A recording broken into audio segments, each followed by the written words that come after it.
सद्गुरु परमात्मा हमको तू ले चल वहाँ,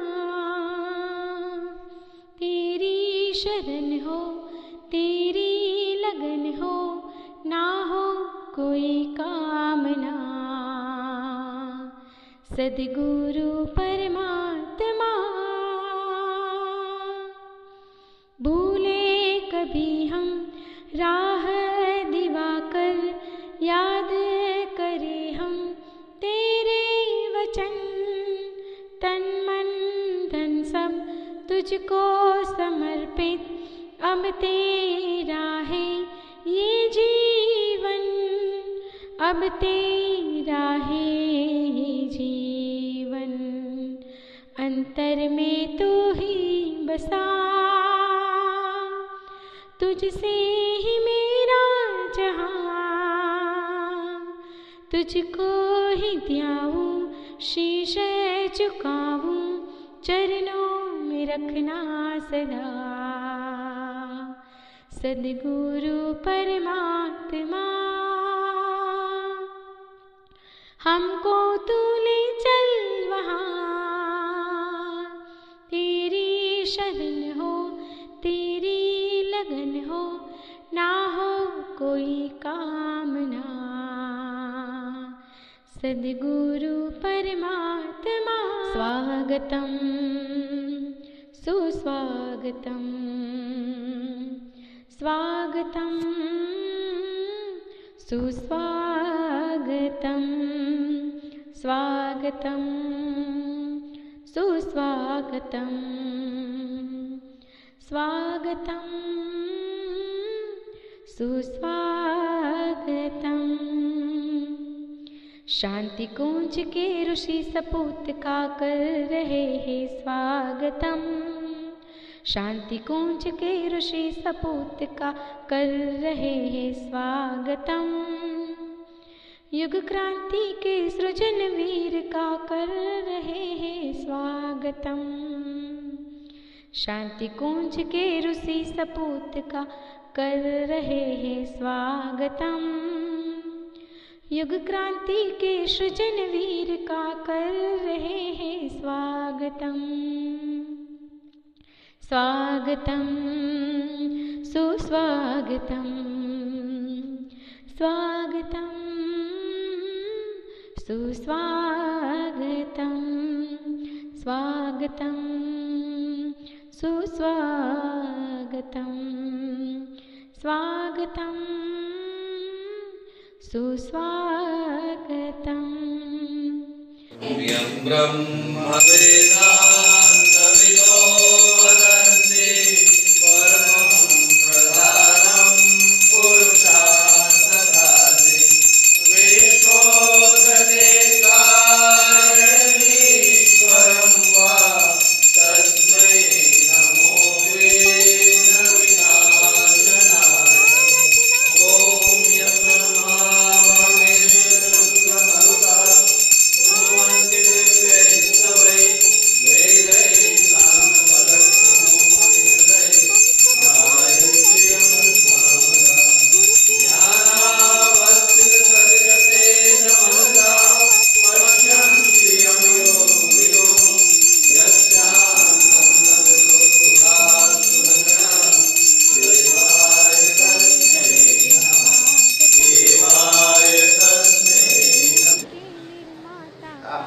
कर रहे हैं स्वागतम। शांति कुंज के ऋषि सपूत का कर रहे हैं स्वागतम।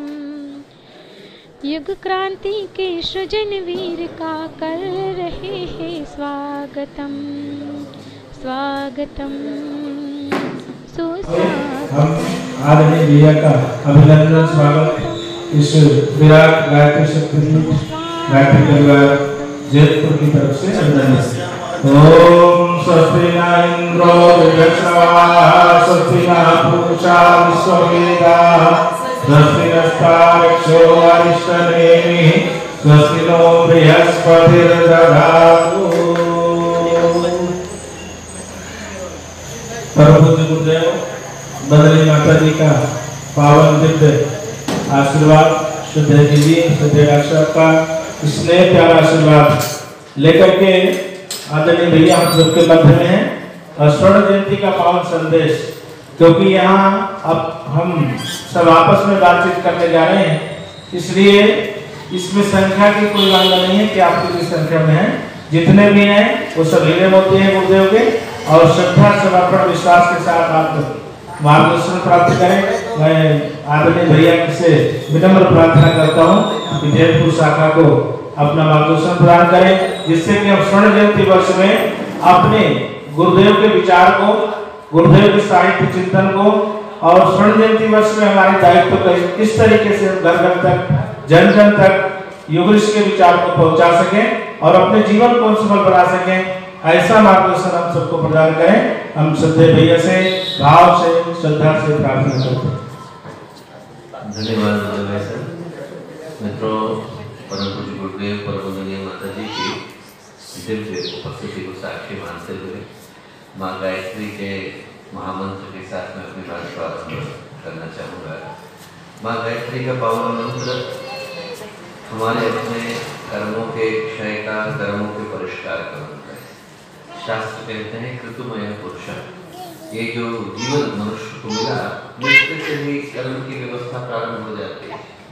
हम करना चाहें या न करना चाहें, कर्म हमारे माध्यम से अनिवार्य घटित हो रहे हैं और हर कर्म अपने साथ शुभ या अशुभ परिणाम को लेकर के आ रहा है। तो जो जखीरा है जहाँ पर हमारी चाहतें कर्म को जन्म देती हैं, कर्म संस्कारों को जन्म देते हैं, संस्कार बंधनों का कारण बनते हैं, वो यात्रा, वो दौड़ अनवरत चली आती है। हर व्यक्ति ने जैसे ही उसके मन में किसी चाहत में, भावना ने जन्म लिया, वैसे ही कर्म का निर्माण किया और जाने अनजाने आज हम लोग बैठे यहाँ पर हैं, पर हमारे प्रत्येक व्यक्ति के पीछे न जाने कितने जन्मों की यात्रा, न जाने कितने जन्मों के कर्म साथ साथ जुड़े हुए हैं। तो ऐसी यात्रा में जहाँ पर कर्म का जो बंधन है और कर्म की जो यात्रा है, तो मनुष्य को निरंतर एक बंधन की यात्रा में बांधे रखती है, वहाँ पर मुक्त होने का उपाय यही है कि व्यक्ति उस भार से अपने आप को मुक्त कर सके। और उस भार से मुक्त होने का जो ज्ञान है, विज्ञान है, वो गायत्री के इस मंत्र के अंदर समाहित है। क्योंकि जो कर्म है वो तभी क्षय हो पाते हैं जब व्यक्ति के हृदय में परमात्मा के प्रति एक बड़ी हृदय की भावना जन्म लेती है। मन निर्मल हो तो मन से निकलने वाली प्रत्येक पुकार जो है वो मुक्ति का माध्यम बन जाती है। एक कहानी आती है एक व्यक्ति के विषय में जो बहुत निर्मल हृदय के थे, तो उनके हृदय से निकलने वाली पुकार को भगवान सुना करते और आसपास जो लोग रहते थे, ज्ञानी लोग, उनको एक बात बड़ी बुरी लगी कि व्यक्ति तो अनपढ़ है और पढ़ा लिखा भी नहीं है और ये व्यक्ति पुकारता है और उसकी पुकार पर भगवान आ जाते हैं। तो उनको लगा कि ये तो सही नहीं, ये बात तो अच्छी नहीं। उन्होंने कहा कि ऐसा है कि हम इसको जाकर के बताते हैं कि भगवान की पूजा उपासना कैसे करनी चाहिए। तो गए उनको बताने के लिए। उन्होंने कहा कि देखो भैया, इस तरह से भगवान की पूजा की जाती है, ये 10 स्टेप हम लिख करके दे रहे हैं, 10 जो है मार्ग लिख करके दे रहे हैं, इनको आप करो, इनको करने से भगवान को पुकारो तो भगवान आएंगे। उन्होंने कहा ठीक है, हमें कोई दिक्कत नहीं, आप जो है ऐसा करिए कि हमारे साथ ये सज्जन रहते हैं, हम तो पढ़ लिखे हैं नहीं, इनको आप बता दीजिए कि कैसे पूजा उपासना करनी है, तो ये जैसे हमें बता दीजिए वैसे हम कर दिया करेंगे। उन्होंने उनको लिख के दे दिया और उसके बाद जो विद्वान व्यक्ति थे उन लोग अपने अपने शहरों को वापस लौटने लगे। अब रास्ते में नदी पड़ी तो वहाँ पर एक नाव थी, उसको लेकर के ऊपर चल दिए। आधा रास्ता आया कि उनको जोर का हल्ला सुनाई पड़ा। उन्होंने कहा कि क्या हुआ, पलट करके देखा तो पीछे वो जो व्यक्ति था जो एकदम निर्मल हृदय, वो पानी के ऊपर भागते चले आए। तो उन्होंने एकदम अपनी नाव रोकी। उन्होंने क्या हुआ, बोले भैया आप लिख कर के आए, इसमें छठा जो आपने पॉइंट लिखा है ये ढंग से समझ में नहीं आ रहा, गलत तो न थी। बोले आप इसको थोड़ा सा अच्छे से देख करके बताओ। बोले एक बार अच्छे से बताओ कि इसके अंदर क्या लिखा है। तो उन्होंने उसको कहा कि भैया आप छठा पॉइंट छोड़ो, ये बताओ कि आप पानी पे चल के कैसे आ रहे हो। बोले वो तो बड़ा आसान काम था, एक ही नाव थी, आप लोग लेकर के चले गए। तो बोले हमने भगवान से प्रार्थना करी कि भगवान हमको इन व्यक्तियों से मिलना बड़ा जरूरी है, कोई व्यवस्था बनाओ। भगवान ने कहा तो पानी पे चल के जा।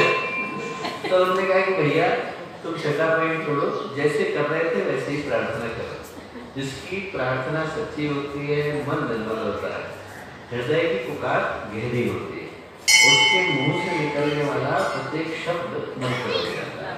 नहीं तो मंत्र भी शब्द बन करके रह जाता है। इसलिए मन निर्मल हो, इस और व्यक्ति की दृष्टि और निगाहें होनी चाहिए। एक बार मन को शांत करते हुए, स्थिर करते हुए उस शक्ति को हम लोग पुकारे जो हमेशा इंसान को अच्छे पथ पर चलने का मार्ग दिखाती है। वो पथ नहीं जो हम चाहते हैं, बल्कि वो पथ जो हमारे लिए सही है, जो विवेक का पथ है, ज्ञान का पथ है, उस ओर चलने की प्रेरणा हमें मिल सके और जीवन उधर बढ़ सके। इस भाव के साथ माँ गायत्री का महामंत्र साथ साथ ओम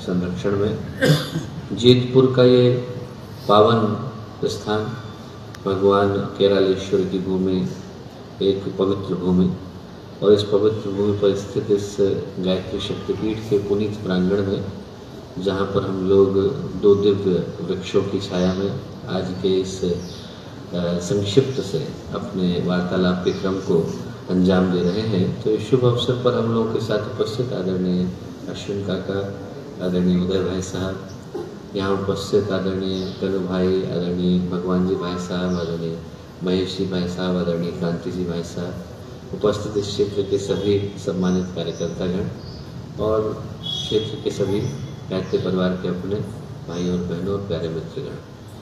आज का जो अवसर है, जैसा अभी आप सुन रहे थे कि शांति कुंज का स्वर्ण जयंती वर्ष है, और जब इस तरह के अवसर आते हैं तो वो मनुष्य के जीवन में एक नई चिंतन और नई चेतना को और नए संकल्प को और नए उद्देश्य को देने के लिए आते हैं। हम लोगों का जन्मदिन आता है, जब व्यक्ति का जन्मदिन आता है तो बाकी के दिनों की तरह से ही तो होता है। सूरज पूरब से ही निकलता है, ढलता पश्चिम कोई है, जो दिन की गतिविधियां हैं वो नहीं बदलती हैं, हवा भी वैसे ही बहती है, पानी भी वैसे ही चलता है। सिर्फ आदमी का अंतर्मन बदल जाता है, आदमी की जो अंदर सोचने की पद्धति है और सोचने का तरीका है उसमें परिवर्तन हो जाता है। यदि आदमी की सोचने का तरीका है वो बदल जाए, आदमी की भावनाएं बदल जाए, आदमी का दृष्टिकोण बदल जाए, आदमी जीवन को एक नए तरीके से सोचने के संकल्प को लेने लगे, तो आदमी जहाँ होता है वहाँ से नया बन जाता है।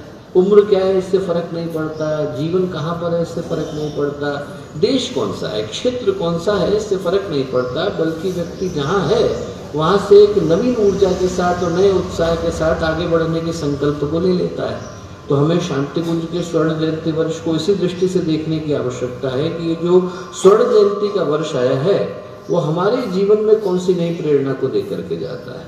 और जो सबसे पहले प्रेरणा को प्राप्त करने की आवश्यकता है वो ये करने की आवश्यकता है कि हम लोगों को ये जो मनुष्य के जीवन के रूप में उपहार मिला, एक भगवान का आशीर्वाद हुआ, और इस मनुष्य के जीवन को प्राप्त करने का सौभाग्य हम लोगों को मिल सका। इस सौभाग्य के साथ हम लोग कितना न्याय कर पा रहे हैं। यदि हम लोग ध्यान से देखें तो ये जो मनुष्य का जीवन है इसको प्राप्त करने में जो कठिनाइयाँ हुई हैं उनसे क्या हम लोग परिचित नहीं। जो लोग शास्त्रों को पढ़ते हैं वो लोग जानते हैं कि रामचरितमानस में गोस्वामी तुलसीदास जी कहते हैं, बड़े भाग मनुज तन पावा, सुर दुर्लभ सदग्रंथ ही गावा। बड़े भाग्य से ये मनुष्य का जीवन हम लोगों को मिला, बड़े सौभाग्य से मिला। सुर दुर्लभ सदग्रंथ ही गावा कि ये देवताओं के लिए भी दुर्लभ है, ऐसा सदग्रंथ बताते हैं, ऐसा शास्त्र बताते हैं कि देवताओं को भी बड़ी मुश्किल से मिलता है। तो यदि कोई चीज़ देवताओं को भी बड़ी मुश्किल से मिलती है तो कितनी दुर्लभ हो जाती है। आप यदि उपनिषदों को पढ़ें तो उपनिषदों को पढ़ते समय में दूसरा या तीसरा श्लोक ही आता है कि आचार्य शंकर कहते हैं दुर्लभम त्रयमे वेदेत देवानुग्रह हेतुकम मनुष्यत्व मुमुक्षत्व महापुरुष संशय। दुनिया में 3 चीजें दुर्लभ है, शंकराचार्य कहते हैं, वो बड़ी मुश्किल से मिलती हैं, और उसमें से जो पहली है वो मनुष्य का जन्म है, मनुष्य का जीवन है। तो ये जो जीवन है हम लोगों को मिला, इसको प्राप्त करने में कठिनाइयाँ अनंत हुई। हम लोग महसूस भी नहीं कर सकते कि कितनी कठिनाइयों के बाद, कितनी परेशानियों के बाद ये मनुष्य का जीवन हम लोगों को मिल सका है। और आज जब मनुष्य का जीवन व्यक्ति को मिलता है और मिलने के बाद वो जिस तरह से उसको गंवाता है, मनुष्य का जीवन मिला, न किसी उद्देश्य के साथ व्यक्ति ने जीवन को जिया, न किसी संकल्प के साथ जिया, न किसी योजना के साथ जिया। आप सोचो, आप एक छोटा सा मोबाइल भी खरीदते हो तो प्लानिंग करते हो। आपको यदि कहीं पर यात्रा पर जाना है तो आदमी टिकट खरीदता है, सामान पैक करता है, व्यवस्था बनाता है। एक गाड़ी भी खरीदनी है तो आदमी कितना सोचता है, ये वाली ले कि ये वाली ले। घर बनाना है तो कितनी सारी व्यवस्था बनती है, आदमी घर की पूरी तैयारी करता है, जमीन खरीदी जाती है, आर्किटेक्ट को दिखाया जाता है, किन किन लोगों की उसमें परमिशन लेनी पड़ती है। और ये मनुष्य का जीवन मिला बिना प्लानिंग के, आदमी जी जाए, इसके ऊपर कोई रणनीति न बनाए, कोई सोचे नहीं। जिस जीवन की सुख सुविधा की प्राप्ति के लिए आदमी की तैयारी करता है, उस जीवन की व्यवस्था क्या होनी चाहिए, उसके लिए तैयारी नहीं करे तो इससे बड़ा दुर्भाग्य क्या हो सकता है। आपको देख करके क्या आश्चर्य नहीं होता है कि जो मनुष्य का जीवन है, जिसको प्राप्त करने में इतनी कठिनाई है। न जाने हम लोग क्या क्या बने होंगे, मक्खी मच्छर बने, गधा घोड़ा बने, कुत्ता बिल्ली बने, प्रेत पिशाच बने। कहते हैं कभी कभी तो 2-2 हजार साल की प्रतीक्षा होती है। और उस सारी प्रतीक्षा के बाद जब मनुष्य का जीवन व्यक्ति को मिल पाता है, आवाज आ रही है, आप जरा सोच करके देखो कि ये जो मनुष्य का जीवन मिला हम लोगों को, और मनुष्य का जीवन की प्रतीक्षा के बाद मिला, बिना किसी तैयारी के और बिना किसी तरतीब के चला जाए और उसको व्यक्ति बिना किसी उद्देश्य के जीता हुआ नजर आए तो कितना कष्ट होगा। दुख, पीड़ा, पश्चाताप देख करके होता है कि जो मनुष्य का जीवन मिला, इसको हम कितनी अव्यवस्था के साथ जी रहे हैं। एक कहानी आती है, कहानी बड़ी प्यारी आती है, गुरुदेव ने लिखी है। आप प्रज्ञा पुराण पढ़ते होंगे तो उसके अंदर गुरुदेव ने बड़ी अच्छी कहानी लिखी। कहानी लिखी एक व्यक्ति के बारे में कि उसने देखा कि हमारा जो गाँव है, गाँव के बगल में से नदी जा रही है, नदी के किनारे में करोड़ों पत्थर पड़े हैं। तो किसी संत ने, महात्मा ने आकर के बताया कि वो जो करोड़ों पत्थर पड़े हैं, उन पत्थरों में से एक पत्थर पारस का पत्थर है। और पारस के पत्थर के बारे में क्या बात है कि जहाँ छुलाओगे सोना बन जाएगा, इससे छुलाया सोना, उससे छुलाया सोना। तो उसको लगा यार हमारे पास भी होना चाहिए ऐसा पत्थर तो, पर अब कैसे पता चले, दिखने में तो सारे एक जैसे लग रहे हैं। तो उसने नियम बनाया। नियम ये बनाया कि अपने बाएं हाथ में तो लोहे का बुरादा लिया, दाएं हाथ से पत्थर उठाता, इधर को छुलाता। सोना बना कि नहीं बना, नहीं बना तो उठा के फेंका। कहाँ फेंका, पानी में फेंका, दोबारा नहीं देखना पड़ेगा, एक जैसे तो सारे पत्थर लग रहे हैं। तो उसने नियम ये बनाया कि हम इधर से उठाएंगे, इधर छुलाएंगे और छुलाने के बाद पानी के अंदर फेंकेंगे। बार बार एक ही पत्थर नहीं उठाना पड़ेगा। 1 हफ्ते तक तो नियम ठीक चला। सुबह सुबह का याद था कि साहब पत्थर उठाना है, इधर छुलाना है, छुला करके उसको पानी में फेंकना है। 1 आध हफ्ते तक तो कोई दिक्कत नहीं हुई। 1 हफ्ते के बाद भूल गया। बस इतना याद रहा कि सुबह सुबह घूमने के लिए जाना है, पत्थर उठाना है, पानी में चलाना है, इधर डालना है, बस नियम बन गया।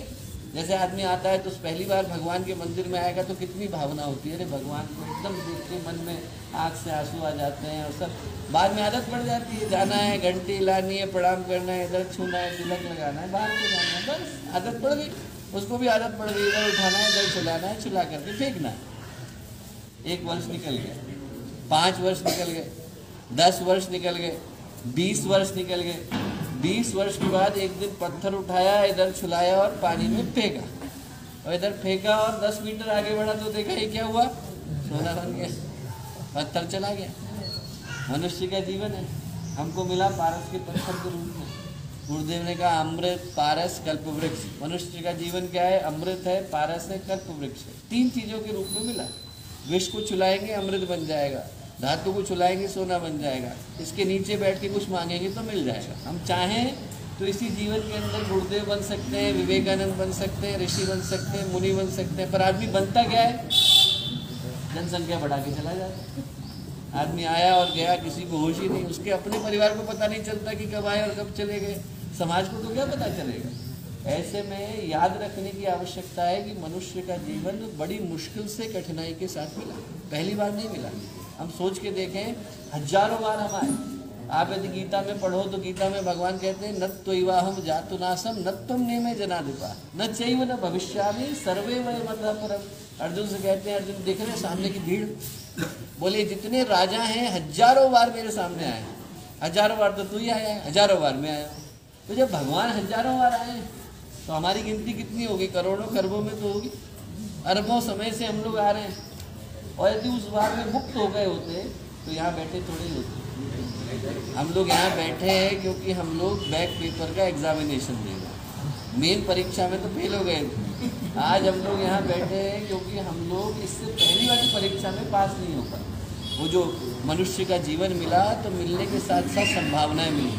आदमी को क्या है, हजारों वर्ष की यात्रा भी बोझ दे करके नहीं जाती। आप पढ़ना, संत ज्ञानेश्वर का नाम सुना होगा आप लोगों ने। पहले शिष्य थे, उनका नाम था चांगदेव। और चांगदेव जो थे बड़े सिद्ध पुरुष थे। 1400 वर्ष की समाधि उनने लगाई। 1400 वर्ष सामान्य नहीं होता, आदमी 1400 मिनट भी नहीं बैठ पाता।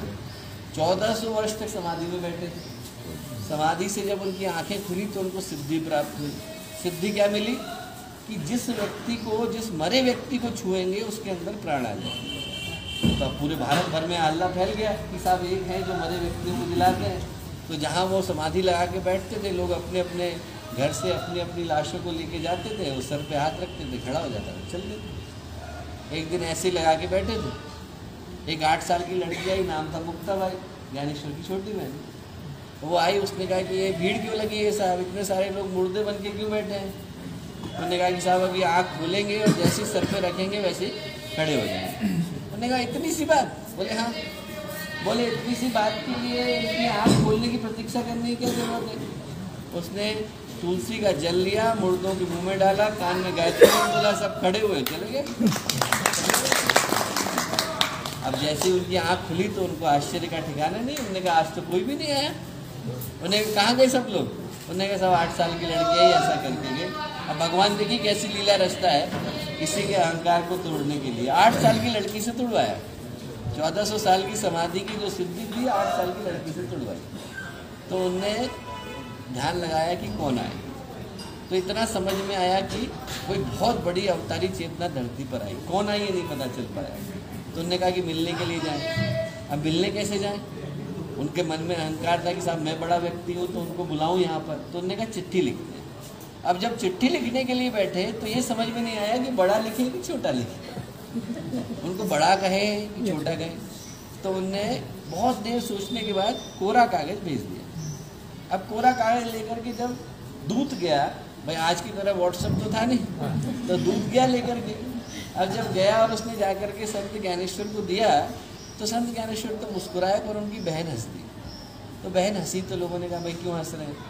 बोले अरे 1400 साल के बाद भी कोरे के कोरे रह गए, कोरा कागज़ भेज दिया। बोले बुद्धि होती तो समझ होती ना कि किसको लिख रहे हैं। तो चांगदेव को बड़ा बुरा लगा। उनको लगा कि साहब मिलने तो जाना है, पर अभी भी अहंकार नहीं गया। तो उनने शेर की सवारी बनाई और सांप का चाबुक लिया। नॉर्मल तरीके से तो कोई चला जाएगा, अब हम सिद्ध पुरुष जा रहे हैं तो कैसे जाएं? तो शेर की सवारी पे बैठ के जाएंगे और सांप का चाबुक लेंगे, ऐसे जाएंगे। संत ज्ञानेश्वर ऐसे दीवार की मुडेर पर बैठे थे। तो लोगों ने कहा कि साहब वो तो शेर की सवारी पर रहा है, आप कैसे जाओगे? तो ज्ञानेश्वर ने कहा हमारे पास तो शेर है नहीं, हम तो दीवार पे बैठे हैं। दीवार से कहा चल तू ही चल। तो दीवार उड़ कर भी गई। जब दीवार उड़ करके गई तब चांगदेव का अहंकार टूटा, और टूटा तो पहले शिष्य बने। अब कहानी का आप मर्म सोचो कि 1400 साल की समाधि भी आँख खोल के नहीं जाती। जागना है तो आदमी को आज ही जागना होता है। जो कल के लिए टालता है वो सोता ही रह जाता है। जिसको ये लगता है कि कल करेंगे, परसों करेंगे और उसके अगले दिन करेंगे और अगले जन्म में करेंगे, तो कभी आता नहीं। और जिसके दिमाग में आ गया कि अब जागने के अलावा कुछ नहीं करेंगे, उसके दिमाग में वो क्षण किसी वक्त आता है। तो हमारे को जो ये स्वर्ण जयंती वर्ष है वो जगाने के लिए आया। ये जगाने के लिए आया कि जो गुरुदेव की योजनाएं हैं, गुरुदेव का चिंतन है, गुरुदेव का सिद्धांत है, उसके अलावा इस सृष्टि को और समष्टि को पार लगाने का दूसरा उपाय है नहीं। हर आदमी यदि अपने स्वार्थ के लिए चलेगा, हर आदमी यदि यही सोचेगा कि सिर्फ मेरे ही हितों को पूरा करना है, हर आदमी के दिमाग में सिर्फ अपने ही अहंकार की पूर्ति की भावना आएगी, तो दुनिया में बचेगा क्या? प्रेम चला गया, विश्वास चला गया, आत्मीयता चली गई, लोगों की संस्कृति के ऊपर श्रद्धा चली गई, आदमी की हर चीज़ चली जाती जा रही है। हर आदमी यदि रोता ही रहेगा तो दुनिया को बदलेगा कौन? हर आदमी यदि कोसता ही रहेगा तो ज़माने को बदलेगा कौन? ये जो समय है वो यही संकल्प लेकर के आया कि इस कठिन परिस्थितियों में जिनके अंदर जागने का भाव है, उस जमाने को जगाने के लिए तैयार है। आज के समय का आवाहन है कि बहुत सारी बातों को कहने के लिए मैं नहीं खड़ा हुआ, मैं यही कहने के लिए खड़ा हुआ हूँ कि आप लोग यहाँ पर जागृत आत्माओं के रूप में बैठे हैं। ऐसा कोई व्यक्ति गायत्री परिवार के अंदर नहीं है जिसको गुरुदेव ने चुन करके किसी उद्देश्य के लिए न बुलाया। 60 साल पहले की घटना आपको बताता हूँ। गुरुदेव के पास एक सज्जन आया करते थे। उनका क्या था कि बहुत साल से कोई बच्चा नहीं हुआ। अब बच्चा नहीं हुआ तो उसने कई जगहों पे प्रार्थना करी कि साहब हमारे हो जाए। उनके एक मित्र थे, गुरुदेव को जानते थे, तो वो गुरुदेव से बोले मैं प्रार्थना कर दूंगा। उन्होंने कहा ठीक। गुरुदेव के पास गए तो गुरुदेव बोले कि मैं उसके यहाँ एक आत्मा भेज देता हूँ। बात आई गई है, 12 साल का लड़का हो गया। अब उनने कई जगहों पर प्रणाम किया था तो उनको पता ही नहीं था कि भाई गुरुदेव ने कहा कि किसने कहा। एक दिन जा रहे थे वो मथुरा से, तो उनने नाम पढ़ा, देखा गुरुदेव का नाम लिखा था। उनने कहा एक बार हमने प्रार्थना करी थी, एक बार आशीर्वाद मांग करके आते हैं। तो उनने किसी को नहीं बताया। ये बताया नहीं कि मिलने जा रहे हैं, ये नहीं बताया कि गुरुदेव के पास जा रहे हैं, ये नहीं बताया कि मथुरा जा रहे हैं। गए थे वृंदावन घूमने, मथुरा पहुँच गए। सीढ़ी चढ़ करके ऊपर गए, गुरुदेव लेख लिख रहे थे। लिखते लिखते 10 मिनट हुए, गुरुदेव की दृष्टि तो गई नहीं। 10 मिनट के बाद जब दृष्टि गई तो देखा कि वो खड़े हैं और 12 साल का लड़का खड़ा है। अभी उन्हें परिचय नहीं दिया। गुरुदेव बोले अरे आत्मा तो मेरी भेजी हुई है। तो जब उस व्यक्ति का जिसका कोई रोल नहीं है, कोई भूमिका नहीं है, जिसको ये भी नहीं पता कि हम किससे मिलने जा रहे हैं, उसकी आत्मा गुरुदेव की भेजी हुई है, तो जो लोग सोमवार की सुबह में अपनी जॉब छोड़कर शक्तिपीठ के प्रांगण में बैठे हैं, वो गुरुदेव की बिना बुलाए तो नहीं हो सकते थे। आप लोग तो बुलाए हुए लोग हो। तो जब आप बुलाए हुए लोग हो तो ये समय हमारे जागने का भी है, दूसरों को जगाने का। शांति कुंज का जो स्वर्ण जयंती वर्ष है वो इसी संकल्प को लेकर के है। हर व्यक्ति के अंदर, जिसके अंदर अच्छा करने का भाव है, भावना है, उसको अच्छी सोच से परिचय कराने की आवश्यकता है, उसको उस चेतना से जोड़ने की आवश्यकता है। अपना बड़ा काम नहीं है। हम लोग तो चिट्ठी बांटने वाले लोग हैं, मैसेंजर हैं। हम लोगों का काम है चिट्ठी पहुंचाना और आदमी को पकड़ा देना कि देखो आपके पास हमने चिट्ठी पहुंचा दी, समय आए तो आप पढ़ लेना। और समय जिसका जब आता है तो वो पढ़ता है।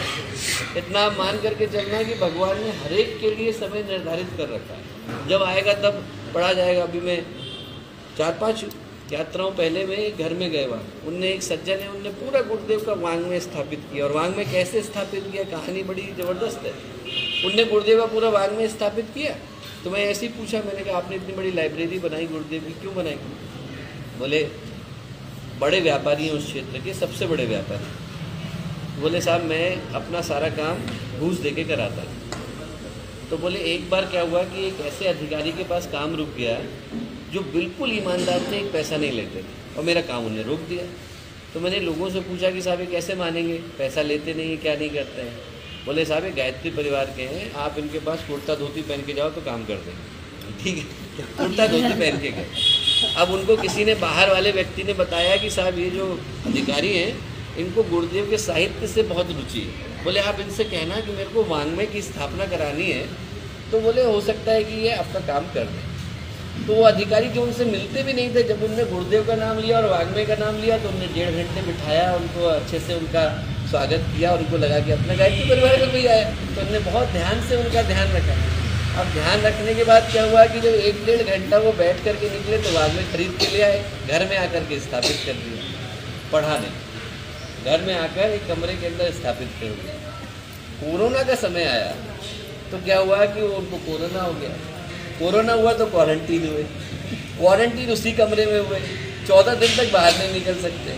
बोले गुरुदेव की किताबों के अलावा कुछ था नहीं। बोले मैंने एक किताब निकाली और बोले एक लाइन पढ़नी शुरू करी तो तब से 100 किताबें पढ़ गया। बोले 14 दिन के अंदर इसके अलावा कुछ नहीं पढ़ा। और बोले तब रोया है कि साहब इतने दिनों से मेरे घर के अंदर ये साहित्य रखा था और मैंने आज तक इसको छुआ नहीं। तो भगवान ने समय तो हर एक का रखा है। उसके बाद उन्होंने सबसे पहले लाइब्रेरी बनाई, हर एक का रखा है। हम लोगों को जागने का अवसर भगवान ने दिया और जगाने का अवसर दिया। मैं यही प्रार्थना करूंगा कि इतनी पवित्र भूमि, यहाँ पर हर व्यक्ति के अंदर संकल्प इतने महत्वपूर्ण है, आप लोगों के माध्यम से जागृति का वो जो क्रम है वो संपन्न हो सके। आज के शुभ दिन हर एक को भाव भरा प्रणाम और यही शुभकामनाएं, यही मंगल कामनाएं कि आप लोगों के माध्यम से वो क्रांति संपन्न हो सके, जो क्रांति आज पूरे विश्व की आवश्यकता भी है और जिसकी प्रतीक्षा इंसान ही नहीं, देवता भी बड़ी शिद्दत के साथ कर रहे हैं। बहुत सारा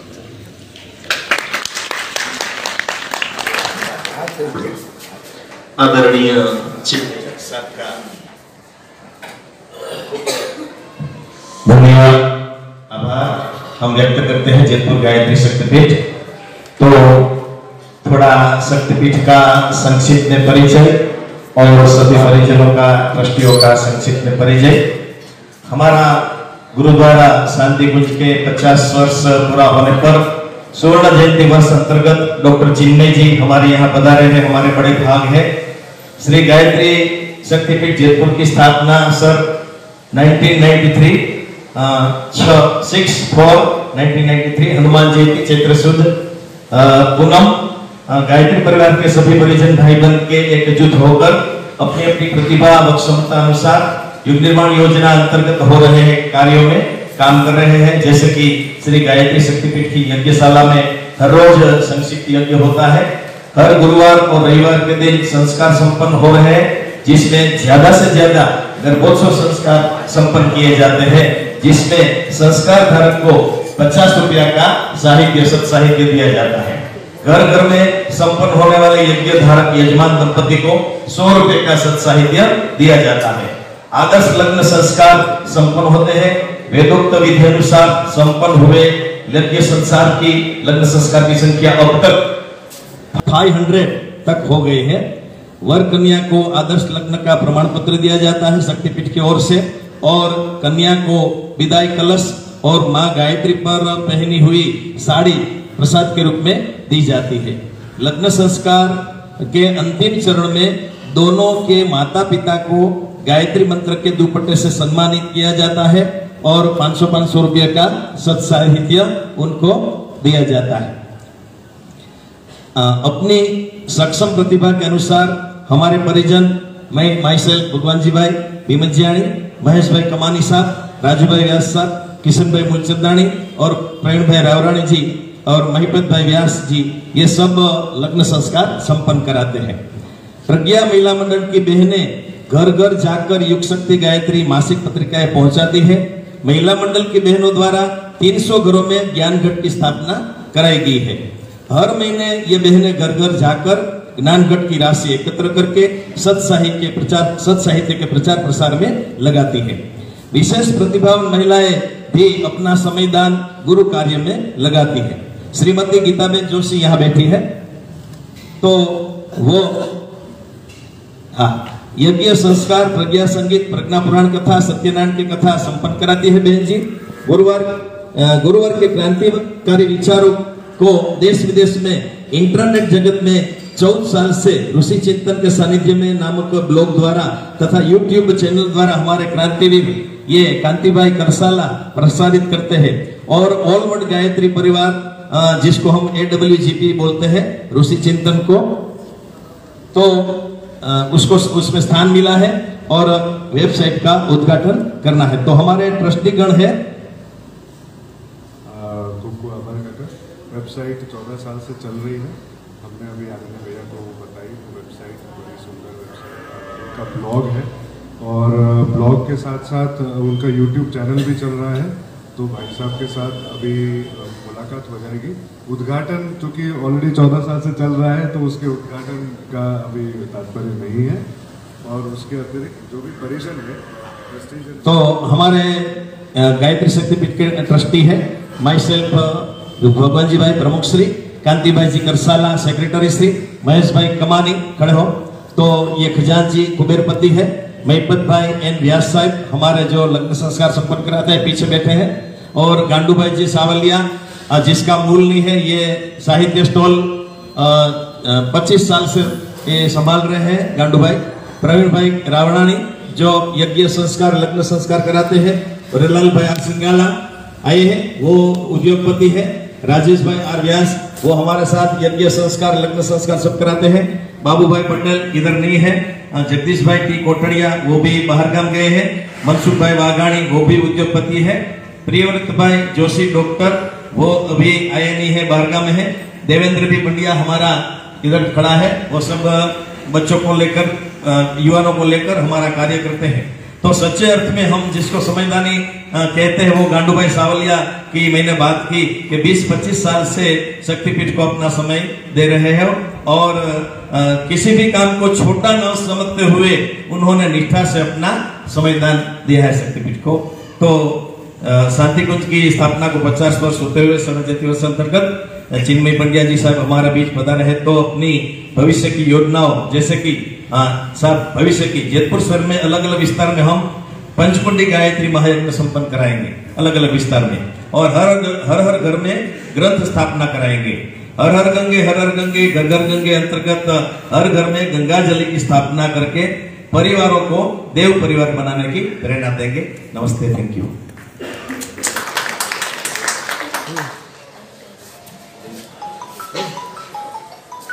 खूब मंगल कामनाओं के साथ में ये देव स्थापना का पावन चित्र 2 ट्रस्टीगण आए हैं यहाँ के और बहने भी आए हैं कर कमलों से यह प्रभु गुरुदेव भगवती माँ गंगा और गायत्री माता के पावन चित्रों को स्पर्श करें।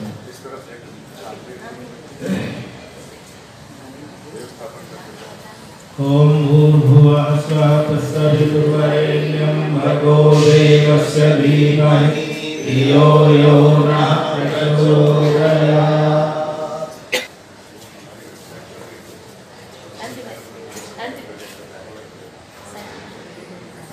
उपलेटा गायत्री शक्तिपीठ के सभी पंडित यहाँ गए थे, लेकिन आदमी भैया उपलेटा शक्तिपीठ में आरती करके आए हैं और वहाँ पर जो भी पंडित जी थे उनके साथ में हम लोग आरती के गायत्री माता को प्रणाम करके यहाँ पर आए। वहाँ के सभी पंडित यहाँ आ गए थे, जानकारी थी, लेकिन आदरणीय भैया का एक क्रम है कि रास्ते में जो भी हमारी शाखाएं पड़ेंगी वहाँ पर प्रणाम करके निकलते हैं। इसलिए उपलेटा के जो सज्जन आए हैं वो आश्वस्त रहे आपकी शक्तिपीठ में आदरणीय भैया का के द्वारा आरती की गई और आप सब लोग हाथ जोड़ लें श्रद्धा पूर्वक उषा को नमन बंधन।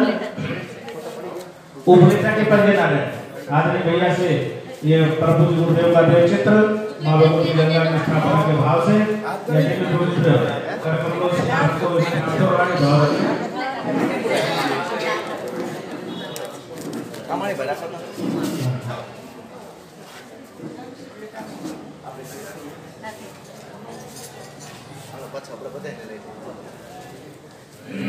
बोले गायत्री माता की, परम पूज्य गुरुदेव की, वंदनीय माता जी की, शंकर भगवान की।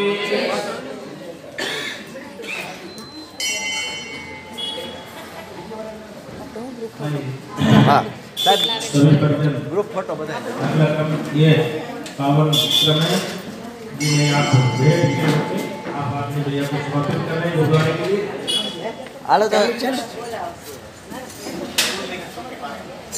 श्रद्धेय भैया का व्यस्ततम कार्यक्रम है, इसलिए ये पावन वर्ष का क्रम मासिक बचत में संपन्न हुआ और अगले क्रम के भैया प्रस्थान सभी हाथ जोड़ लें, समाप्त करें। ओम नमो स्वनंताय सहस्रमूर्तये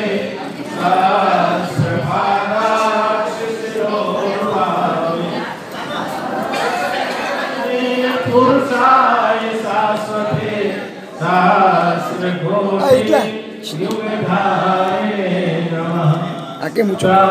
सहस्रकोटि युगधारे नमः।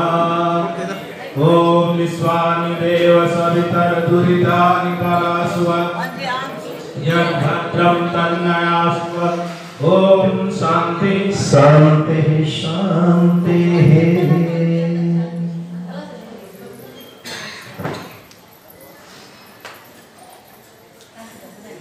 चल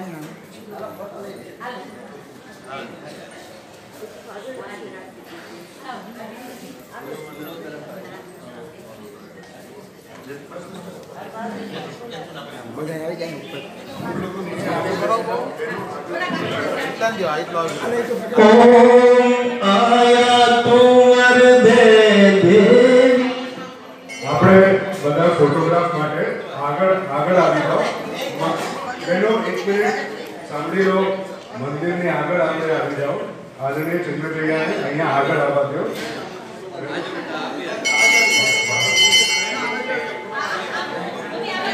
બધા બહેનો આગળ આવી જાઓ. આગળ આવી જાઓ. त्र्यक्षरे ब्रह्मवाद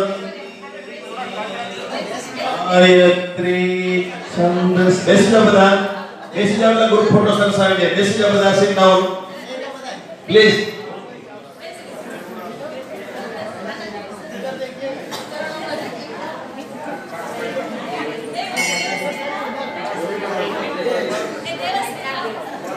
चलो.